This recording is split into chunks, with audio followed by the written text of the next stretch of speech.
झारखंड में राज्यसभा की 2 सीटों पर आज मतदान हुआ है। अभी से कुछ देर में मतगणना भी शुरू हो जाएगी। वोट देने के बाद पक्ष विपक्ष के दोनों ही नेता जीत का दावा कर रहे हैं। देखिए, झारखंड में राज्यसभा की 2 सीटों पर मतदान हुआ है और अब कुछ ही देर में इसका रिजल्ट भी सामने आ जाएगा।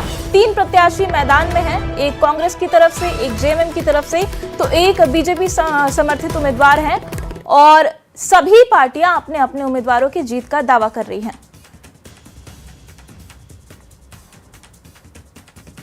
और देखिए, इस खबर पे ज्यादा जानकारी के साथ हमारे संवाददाता संजय सिन्हा भी जुड़ गए हैं। संजय, क्या दावा किया जा रहा है और क्या माहौल है वहां पे रांची में, जब मतदान हो चुका है और अब नतीजों का इंतजार है? देखिए, बिल्कुल सबसे पहले बता दें आपको कि एक जो बीच का जो समय था कि मतदान के बाद मतगणना के बीच का समय एक सियासी थकान का समय था, वो थकान अब धीरे धीरे खत्म हो रही है और हम मतगणना की तरफ धीरे धीरे बढ़ रहे हैं।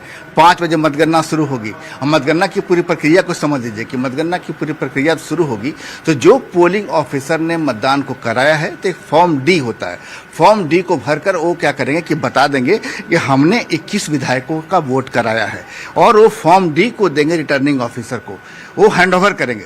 रिटर्निंग ऑफिसर जो है फॉर्म को देखेंगे कि उसमें कितने विधायकों ने वोट किया है, 81 विधायकों ने वोट किया है। उसके बाद जो मत पेटियों से खोला जाएगा, मत पेटी को जब खोला जाएगा तो उसमें से 81, जाहिर है कि फॉर्म डी में 81 लिखा है तो वहां से 81 मत आपको निकलेंगे जो बैलेट पेपर में भरकर दिया गया है।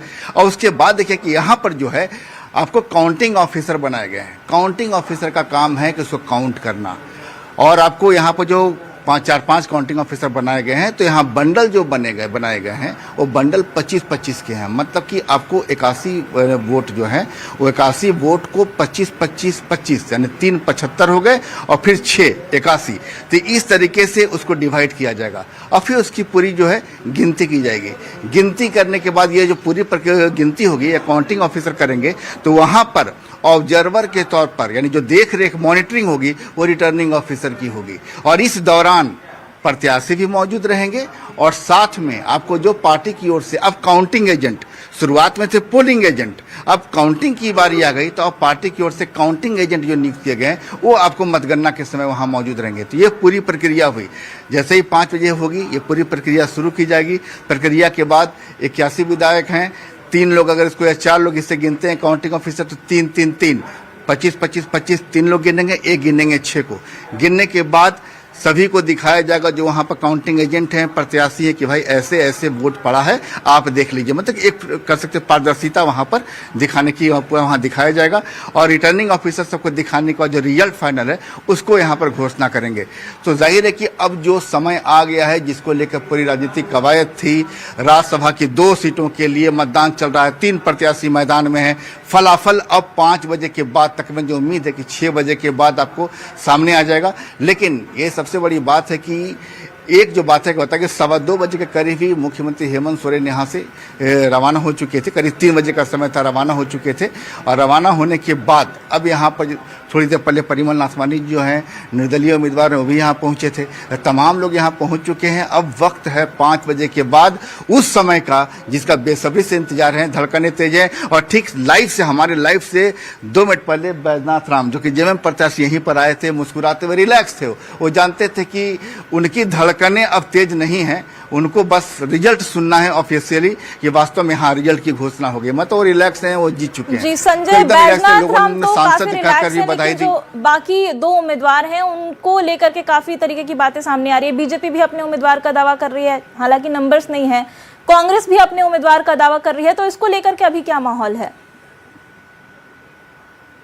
देखिए, सबसे पहले समीकरण इसका जो है बहुत क्लियर कट समीकरण है कि अगर जेएमएम विधायक जो आपको जेएमएम प्रत्याशी हैं आपको बैजनाथ राम, उन्हें अगर 30 वोट पड़ते हैं तो गठबंधन के पास जो दावा है 56 वोट इंटैक्ट हैं, तो वैसी स्थिति में उनके पास रहेंगे 26 वोट। क्योंकि 30 वोट, जैसा मैं बार बार कह रहा हूं कि आपको जेएमएम की ओर से पहले भी कहा गया, जो मॉकपोल कराया गया उसमें भी मॉकपोल में 30 वोट की गारंटी ली गई कि हम 30 वोट से कम पर उसको लेकर रिस्क नहीं लेंगे, क्योंकि 28 जो होता है वो बॉर्डर लाइन होता है। तो 30 वोट ले गए। 30 लेने के बाद आपको रह गए आपको 26 वोट। 26 वोट में जो कांग्रेस की गारंटी है या दावा है कि वो 26 वोट हमारे मिलने जा रहे हैं, और बाकी जो वोट है वो आपको दूसरे दल से कह लें, या उनको उम्मीद हो कि जेएलकेएम वोट देगा, या उनको उम्मीद हो कि बीजेपी से कुछ लोग लगातार दावा कर रहे थे बंधुत्व की, ये कुछ लोग उनके हमारे टच में हैं, जो उनका दावा है उस पर वो दावा कर रहे हैं। लेकिन सबसे बड़ी बात यहाँ समझने की बात है कि अगर जहां मामला लटका प्रीफरेंस वोट पर, फर्स्ट या सेकेंड प्रीफरेंस, तो जेएमएम के जो 34 विधायक है, 30 तो दे रहे हैं आपको, सीधे गए आपको 30 वोट तो गया आपको बैजनाथ राम को फर्स्ट प्रीफरेंस पर, तभी वो जीत रहे हैं। लेकिन बाकी के जो 4 वोट हैं, वो 4 वोट कहां गए हैं, और 4 वोट जहां गए हैं तो सेकंड प्रेफरेंस, यानी 4 वोट में सेकंड प्रेफरेंस वोट कहां पड़ा है, ये पूरा समीकरण तो आकर देखने वाली बात होगी कि अंकगणित किसका साथ देता है और जब नतीजे आते हैं तो किसकी जीत होती है। क्योंकि बैजनाथ राम, जैसा कि आपने बताया, काफी रिलैक्स हैं। बहुत बहुत शुक्रिया संजय आपका इस जानकारी के लिए।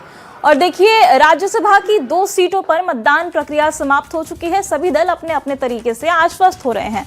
आजसू पार्टी प्रमुख ने कहा कि सूर्यास्त में कुछ ही देर बचा हुआ है। दीपक प्रकाश ने कहा कि हमारी जीत सुनिश्चित है। वहीं प्रदीप वर्मा ने भी अपने दल की जीत का दावा किया है।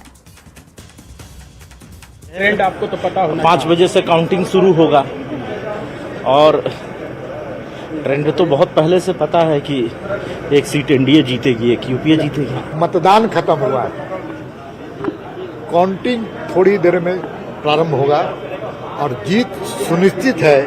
परिमल नाथवानी जी अगले राज्यसभा के सदस्य के रूप में दिल्ली में जाकर के उच्च सदन में शपथ लेंगे और झारखंड की आवाज बनेंगे। जो हमारा एनडीए का पक्ष है, हमारी जो अपील थी एनडीए के लिए, आदरणीय नाथवानी जी के लिए, तो उस पर निश्चित रूप से सभी लोगों ने अपना मतदान, अपने पक्ष के लोगों ने मतदान किया है। दोनों ओर से ये अपील थी कि भाई डेवलपमेंट जो नेतृत्व रहा है राज्यसभा के सदस्य के रूप में और जो राज्य के लिए मुखर रहे हैं, अंतरात्मा से ये अपील की गई थी कि लोग मतदान करें, और मुझे लगता है कि सूर्यास्त होते होते इसके परिणाम आपके सामने मिलेंगे। चूंकि हम एक इंडिपेंडेंट कह सकते हैं, इंडिपेंडेंट विधायक ही हैं, और ऐसे में बहुत सारी कठिनाई होती है। जो सरकार के मद हैं, जो सरकार के सहयोग हैं, वो पर्याप्त नहीं हो पाते हैं। ऐसे में हमें दिल्ली से भी कुछ योजनाएं चाहिए या फिर उनके मद से कुछ योजनाएं चाहिए जो राज्यसभा का मद होता है। तो ये चीजें मैंने पहला आधार माना, मैंने पहला भरोसे में उस मत देने से पहले उनसे ये विश्वास लिया कि भाई आपके मद से भी मुझे कुछ योजनाएं चाहिए। देखिए, मतदान करने के बाद झारखंड की राजनीति के चाणक्य कहे जाने वाले सरयू राय ने एनडीए समर्थित प्रत्याशी परिमल नथवानी की जीत का दावा किया है। उन्होंने कहा कि परिणाम के लिए शाम का इंतजार कीजिए।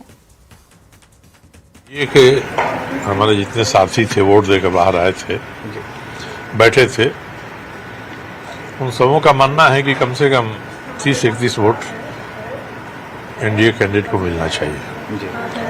अब उसका आधार क्या है मैंने पूछा नहीं, जैसा आप हमसे पूछ रहे हैं। उन्होंने जो कहा मैं वही आपको बता रहा हूँ, उससे अलावा कोई जानकारी नहीं है। और अब कयास लगाने का समय भी नहीं है, 2-3 घंटे में तो सारा माजरा सामने आ जाएगा। राज्यसभा चुनाव में अपने मताधिकार का इस्तेमाल करने के बाद जेएमएम विधायक हेमलाल मुर्मू ने वोटिंग की और कहा कि महागठबंधन के प्रत्याशी की जीत होगी। वोट दे दिए यार, अब कौन जीतेगा तो 5 बजे सुनोगे। मतलब फिर भी लगना है, आप अपने लोगों को दिए होंगे तो जरूर जीतेंगे। अरे भैया बड़ा मुश्किल, हम जिसको दें वो नहीं जीते, ऐसा होता है क्या? तो किसको? दोनों जीत रहे हैं ना आपके प्रत्याशी। अच्छा, क्यों हड़बड़ा रहे हैं? 5 बजे सुनिएगा, लेकिन रिजल्ट होगा पक्ष में।